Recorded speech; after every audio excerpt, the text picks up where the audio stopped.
السلام عليكم ورحمة الله تعالى وبركاته. مرحبا بكم في قناتكم استفادة عامة مع فيديو جديد ومعلومة جديدة وإفادة جديدة.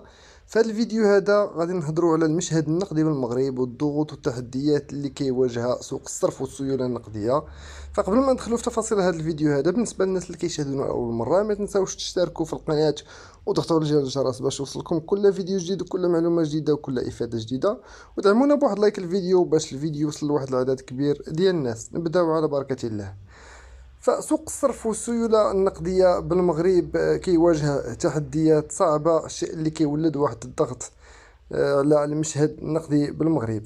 فكتواجه البنوك المغربية تحديا نقدي استثنائي كيتمثل فائض السيولة بالدرهم، في الوقت اللي كتزايد تحويلات العملة الصعبة الضخمة من قبل المغاربة المقيمين بالخارج، إلى جانب أرقام قياسية في قطاع السياحة، إضافة إلى ارتفاع صادرات قطاعات السيارات والفوسفات والطيران.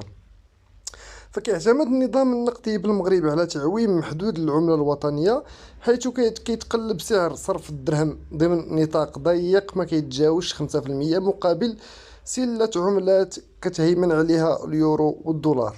فمع اقتراب سعر صرف اليورو من الحد الأدنى لهذا النطاق، كتوجد البنوك نفسها أمام مأزق حقيقي، إذ كتعجز على شراء المزيد من العملة الأوروبية دون التعرض لخسائر مالية.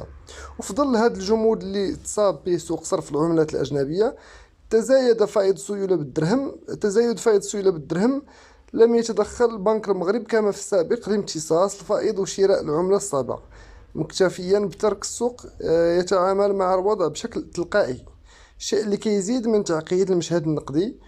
ويوزع هذا الفائض هذا إلى ثلاث محركات رئيسية، اللي هي التحويلات المالية من الجالية المغربية بالخارج، توافد السياح بأعداد قياسية، ارتفاع صادرات قطاعات السيارات والفوسفات والطيران، الشيء اللي كيوضع النظام المالي أمام تحديات جديدة كتطلب حلول مبتكرة ومرنة للحفاظ على استقرار سعر الصرف والسيولة النقدية. هذا ما كاين في هذا الفيديو هذا. الى عجبكم الفيديو ما تنساوش تدعمونا بواحد لايك للفيديو وبارطاجيو الفيديو باش توصل المعلومه للجميع، واللي ما مشتركش يشترك في القناه. والى اللقاء في افاده جديده ومعلومه جديده. الى اللقاء.